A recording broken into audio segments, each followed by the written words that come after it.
Bansur PG college, Bansur, BA part first, physical geography, paper first.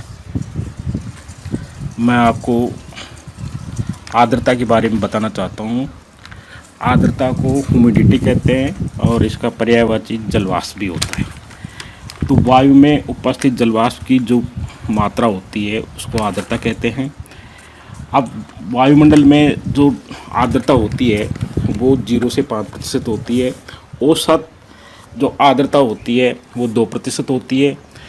अब वायुमंडल में जो आर्द्रता का जो वितरण पाया जाता है, यदि ऊंचाई के आधार पर अध्ययन करते हैं तो जितनी भी वायुमंडल में आर्द्रता होती है उसकी 50% भाग केवल 2 किलोमीटर की ऊंचाई तक ही पाया जाता है, शेष अन्य ऊंचाई में पाया जाता है। यदि क्षेत्रीय वितरण के आधार पर अपन अध्ययन करते हैं तो सागरीय भागों की अपेक्षा वनस्पति से घिरे हुए क्षेत्रों में और वनस्पति से घिरे हुए क्षेत्रों की अपेक्षा मरुस्थलीय क्षेत्रों में आर्द्रता की मात्रा कम पाई जाती है। यदि अक्षांशों के आधार पर अध्ययन करते हैं तो सर्वाधिक आर्द्रता जो होती है वो भूमध्य रेखीय क्षेत्र में होती है और भूमध्य रेखा से ध्रुवीय क्षेत्रों की ओर जाते हैं तो आर्द्रता की मात्रा में क्रमशः कमी होती है।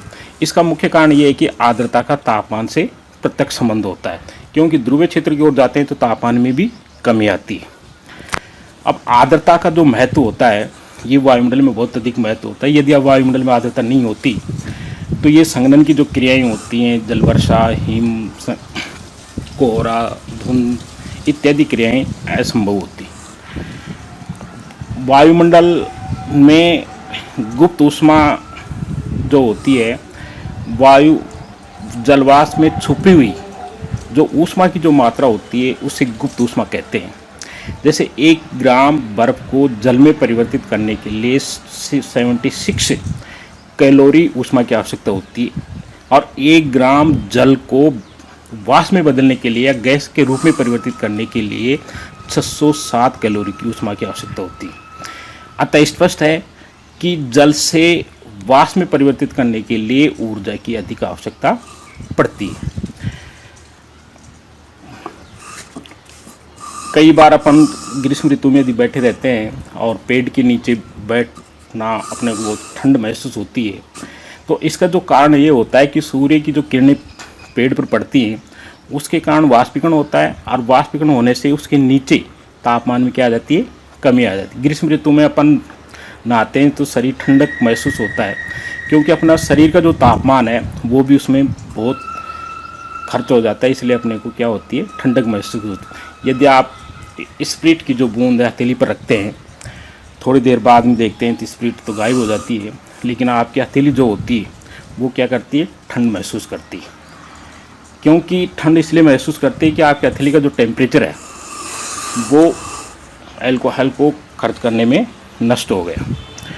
अब आर्द्रता के प्रकारों के बारे में अपन अध्ययन करते हैं तो आर्द्रता मुख्य रूप से 4 प्रकार की होती है। अब पहला जो है वायुमंडल की आर्द्रता सामर्थ्य। अब किसी निश्चित तापमान पर किसी निश्चित आयतन वाली वायु में आर्द्रता ग्रहण करने की जो क्षमता होती है उसको आर्द्रता सामर्थ्य कहा जाता है। आर्द्रता को नापने की जो इकाई होती है वो ग्रेन प्रति घन फुट या प्रति घन सेंटीमीटर ग्राम में इसको व्यक्त किया जाता है। अब आर्द्रता सामर्थ्य का तापमान से प्रत्यक्ष संबंध होता है। जितना तापक्रम अधिक होता है उतनी ही आर्द्रता सामर्थ्य अधिक होती है। तो इसके लिए एक टेबल बनाई गई है, यहाँ पर तापमान दिखाया गया है, यहाँ पर आर्द्रता सामर्थ्य है वाष्प ग्रेन प्रति घन फुट में। तो 30 पर 1.9 है, 40 डिग्री पर 2.9 है, 50 पर 4.1 है, 60 पर 5.7, 70 पर 8.0, 80 पर 10.9, 90 पर 14.7 और 100 पर 19.7। मतलब कहने का तात्पर्य है कि जैसे जैसे तापमान में वृद्धि हो रही है उसी के साथ आर्द्रता सामर्थ्य में वृद्धि होती है। लेकिन यदि तापमान 30 और 40 डिग्री का अंतर निकालते हैं तो 10 डिग्री फ़ारेनहाइट टेम्परेचर होता है। तो यहाँ पर आर्द्रता सामर्थ्य का यदि अपन अंतर निकालें तो 1 ग्रेन आता है, लेकिन यहाँ पर 90 और 100 डिग्री टेम्परेचर में अंतर निकालते हैं तो यहाँ पर 10 डिग्री टेम्परेचर आता है, लेकिन यहाँ 14.7 और 19.7 में यदि अंतर निकाला जाता है तो ये 5 ग्रेन की वृद्धि पाई जाती है। तो इससे भी अपन इस निष्कर्ष पर पहुंचते हैं कि जैसे जैसे तापमान में वृद्धि होती है उसके सापेक्षिक अनुपात में आर्द्रता सामर्थ्य में अधिक वृद्धि पाई जाती है। अब इसके बाद में दूसरी जो आर्द्रता होती है, निरपेक्ष आर्द्रता होती है। निरपेक्ष आर्द्रता की जो परिभाषा होती है, वायु के निश्चित आयतन पर उसमें उपस्थित कुल नमी की जो मात्रा को निरपेक्ष आर्द्रता कहते हैं। इसको अंग्रेजी में एब्सोल्यूट ह्यूमिडिटी बोलते हैं और इसको वास्तविक आर्द्रता भी कहा जाता है। अब ये वास्तविक आर्द्रता सदैव स्थिर होती है। यदि तापमान में वृद्धि की जाए या कमी की जाती है तो उस स्थिति में इसकी मात्रा में कोई परिवर्तन नहीं होता है। लेकिन अपवाद स्वरूप यदि एक कक्ष के अंदर अपन जल भर दें और फिर उसके तापमान में वृद्धि करते हैं तो उसकी मात्रा में परिवर्तन हो जाता है। तो ये अपवाद के रूप में है। वैसे निरपेक्ष आर्द्रता सदैव क्या होती है? स्थिर होती है।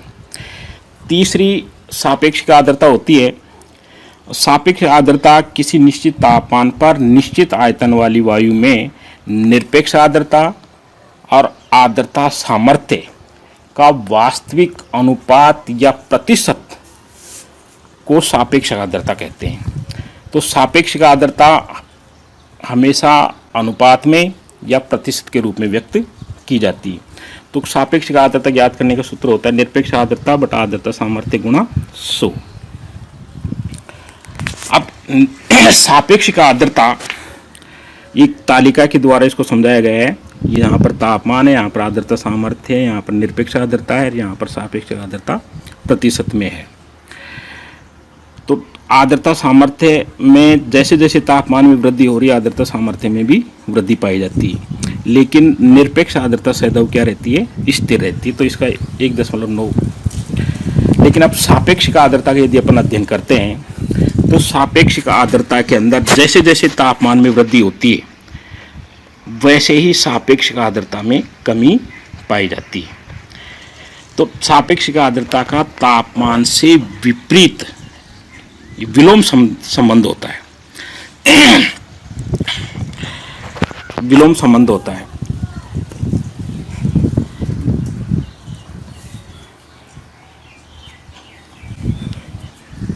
अब यदि अपन आंकड़ों का अध्ययन करते हैं तो यहाँ पर तापमान 30 डिग्री है तो यहाँ पर सापेक्षिक आर्द्रता 100% होती है। लेकिन यहाँ पर 100 डिग्री टेम्परेचर है तो यहाँ पर सापेक्षिक आर्द्रता पाई जाती है 9.6। तो तापमान में जैसे जैसे वृद्धि हुई सापेक्षिक आर्द्रता में क्या आई है? कमी आई है।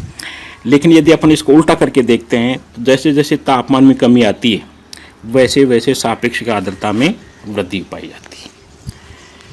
अब इसके बाद में सापेक्षिक आर्द्रता का वायुमंडल में अत्यधिक महत्व होता है। सापेक्षिक आर्द्रता का वायुमंडल में क्या पाया जाता है? अत्यधिक महत्व होता है।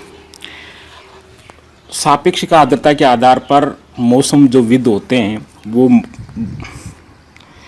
मौसम की भविष्यवाणी करते हैं कि वर्षा होगी या नहीं होगी। यदि वायुमंडल में सापेक्षिक आर्द्रता 100% होती है, 100% होती है, तो ये कह देते हैं कि वर्षा होने की संभावना है। यदि कम होती है तो वो कह देते हैं कि शुष्क मौसम रहने की संभावना होती है। दूसरा, सापेक्षिक आर्द्रता यदि वायुमंडल में अधिक होती है तो वाष्पीकरण भी कम होता है। यदि सापेक्षिक आर्द्रता कम होती है तो वाष्पीकरण की क्रिया भी अधिक होगी। सापेक्षिक आर्द्रता का मानव स्वास्थ्य पर भी प्रभाव पड़ता है। यदि औसत से अधिक होती है या कम होती है 60% से तो मानव स्वास्थ्य से प्रभावित होता है। विशेष रूप से जो दिमाग के जो पीड़ित व्यक्ति होते हैं वो इससे ज़्यादा प्रभावित होते हैं। अब भूमध्य रेखीय जो क्षेत्र होते हैं वहाँ पर सापेक्षिक आर्द्रता सर्वाधिक होती है। तो भूमध्य रेखीय जो क्षेत्र होते हैं मानव आवास के लिए उपयुक्त नहीं पाए जाते हैं। और उष्ण मरुस्थलीय जो क्षेत्र होते हैं वहाँ पर सापेक्षिक आर्द्रता सबसे कम होती है, तो वो क्षेत्र भी मानव के आवास के लिए उपयुक्त नहीं पाए जाते। इसके अलावा इमारतों की जो रचना होती है, विद्युत जो यंत्र होते हैं वो भी इससे क्या होते हैं? प्रभावित होते हैं। यहाँ पर एक सापेक्ष आर्द्रता का वितरण का एक मानचित्र दिया गया है। यदि अपन इसका अध्ययन करते हैं तो विषुवत रेखीय जो क्षेत्र होता है उसमें सापेक्षिक आर्द्रता का प्रतिशत सबसे अधिक होता है, और उसके बाद में 30 डिग्री जो अक्षांश होते हैं वहाँ पर सापेक्षिक आर्द्रता कम पाई जाती है, लेकिन फिर 60 डिग्री अक्षांशों पर इसकी मात्रा में पुनः वृद्धि होती है और ध्रुवीय क्षेत्रों की ओर पुनः इसकी मात्रा में क्या आ जाती है, कमी आ जाती है। चौथी होती है विशिष्ट आर्द्रता। विशिष्ट आर्द्रता एक तरह से वास्तविक आर्द्रता का ही दूसरा रूप होता है, लेकिन किसी भी निश्चित आयतन वाली वायु के अंदर जितनी जलवाष्प की मात्रा होती है उसको विशिष्ट आर्द्रता कहते हैं। ये विशिष्ट आर्द्रता यदि किसी निश्चित आयतन वाली वायु ऊपर जाती है, नीचे आती है, तो उस स्थिति के अंदर विशिष्ट आर्द्रता की मात्रा में परिवर्तन पाया जाता है। इसी प्रकार संघनन तथा उसके विभिन्न रूप होते हैं। संघनन वाष्पीकरण का एक विपरीत रूप होता है। वाष्पीकरण में जल वाष्प के रूप में परिवर्तित होता है और संघनन के अंदर जो जल है वाष्प जो है जल के रूप में परिवर्तित हो जाती है। तो जल के गैसीय रूप को में ही रूपांतरण संघनन कहा जाता है।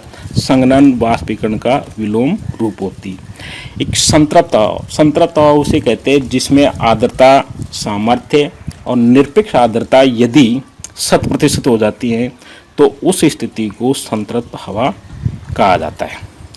असंतृप्त हवा के अंदर जब सापेक्षिक आर्द्रता 100% नहीं होती है तो उस स्थिति को असंतृप्त हवा कहते हैं। जिस तापमान पर हवा संतृप्त होती है उसे ओसांक या ओस बिंदु कहते हैं। 100% सापेक्षिक आर्द्रता बिंदु अतिरिक्त आर्द्रता का संघनन हो जाता है। यदि तापमान 32 डिग्री सेंटीग्रेड से ऊपर तो तरल रूप में ओस, कोहरा, बादल आदि। यदि हिमांक 32 डिग्री सेंटीग्रेड के नीचे संघनन होता है तो वाष्प हिमकणों के रूप में, तुषार हिम आदि के रूप में प्रकट होती है।